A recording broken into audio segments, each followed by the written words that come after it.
కేసీఆర్ అతని కుటుంబం తెలంగాణను దోచుకుంటుందన్నారు బీజేపీ రాష్ట్ర వ్యవహారాల incharge Tarun Chugh. Delhi liquor scam లో కవిత పాత్రపై ఈడీ ఛార్జ్షీట్ వేసిందన్నారు. కవిత ఇంట్లో ఢిల్లీ ఒబెరాయ్ హోటల్లో జరిగిన సమావేశాలను ఈడీ వివరించిందన్నారు. అందుకే తెలంగాణ ప్రజలు అవినీతి, కుటుంబ పాలనను పోవాలని కోరుకుంటున్నారని చెప్పారు తరుణ్ చుగ్. तेलंगाना के मुख्यमंत्री केसीआर साहब की बेटी व पूर्व सांसद, वर्तमान में एमएलसी श्रीमती कविता जी का नाम दिल्ली शराब घोटाले में बहुत पहले ही आया था. अब ईडी ने अपनी चार्जशीट में भी उनकी भूमिका को स्पष्ट रूप में परिभाषित किया है. इस चार्जशीट में घोटालेबाजों के हैदराबाद में श्रीमती कविता के निवास पर मिलने से लेकर दिल्ली के ओबराय होटल में हुई मीटिंग्स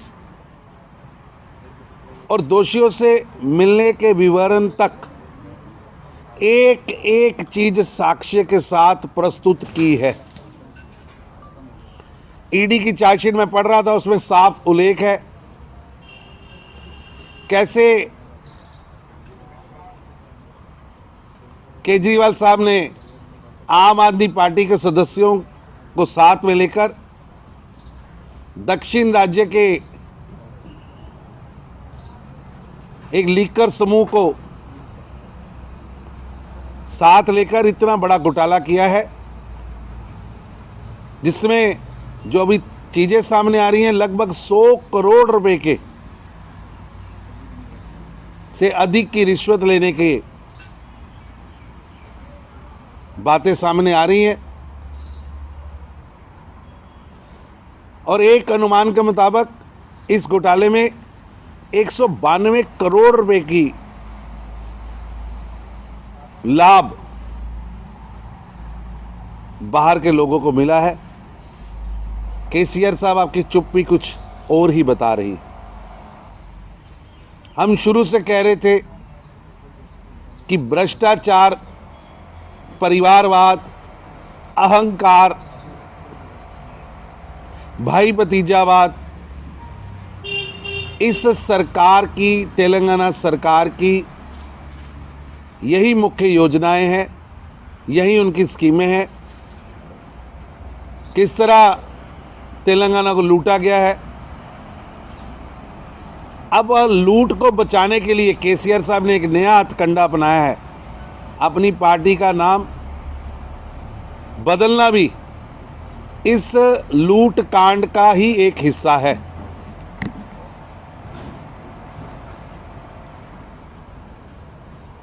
मेरा पूरा विश्वास है इसकी निष्पक्ष जांच होगी और दोषी बख्शे नहीं जाएंगे.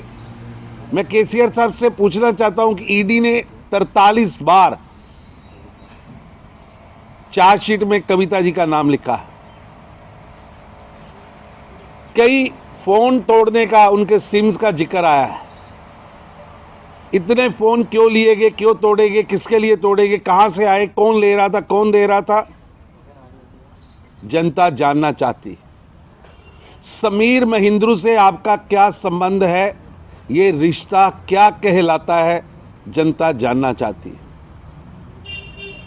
भ्रष्टाचार और भाई भतीजावाद के माध्यम से जिस तरह तेलंगाना को लूटा गया है और उसके बाद ये लूट की दास्तां अब दिल्ली तक पहुंची है. इसीलिए केसीआर साहब पीछे केजरीवाल साहब से और भगवंत मान से भी मीटिंग करने आए थे. दोनों स्टेटों के लीकर स्कैम की जांच होनी चाहिए और दोषी व्यक्ति कोई भी हो, किसी का बेटा हो, बेटी हो या कोई भी हो, उस पर कठोर कार्रवाई होनी चाहिए ताकि बाकी भ्रष्टाचारियों को एक मैसेज जा सके. आपके घर पर घोटाले से संबंधित लोग क्या करने आए थे? घोटाले से संबंधित लोगों से आपका रिश्ता क्या है? ओबराय होटल में आपकी मीटिंग का सच क्या है? बार बार मोबाइल तोड़ने के पीछे का रीजन क्या है? ऐसा कौन सा माफियाइज्म आप चलाते हैं जिसमें आपको बार बार मोबाइल बदलने पड़ते हैं? सच सामने आया है, सच सामने आएगा। न्याय मिलना चाहिए लुटेरों से, जालसाजों से, भ्रष्टाचारियों से, परिवारवाद के नाम पर अहंकारी नेतृत्व को से जनता छुटकारा चाहती। ऐसा है कि जिस तरह दिल्ली के अंदर पॉलिसी हुई है वैसी ही पॉलिसी तेलंगाना में, पंजाब में भी चल रही है। अभी पंजाब में उसको लागू किया गया है। तो ये जो अभी भगवंत मान जी के साथ जाके केसीआर साहब वहां चेक बांट रहे थे, जो बाद में बाउंस हो गए, वापिस आ गए बैंकों से, वो बाउंस चेक के पीछे भी क्या वो चेक बांटना तो केवल एक बहाना है। लीकर घोटाले को बचाना है। जनता जानना चाहती है लीकर घोटाले में कौन कौन है।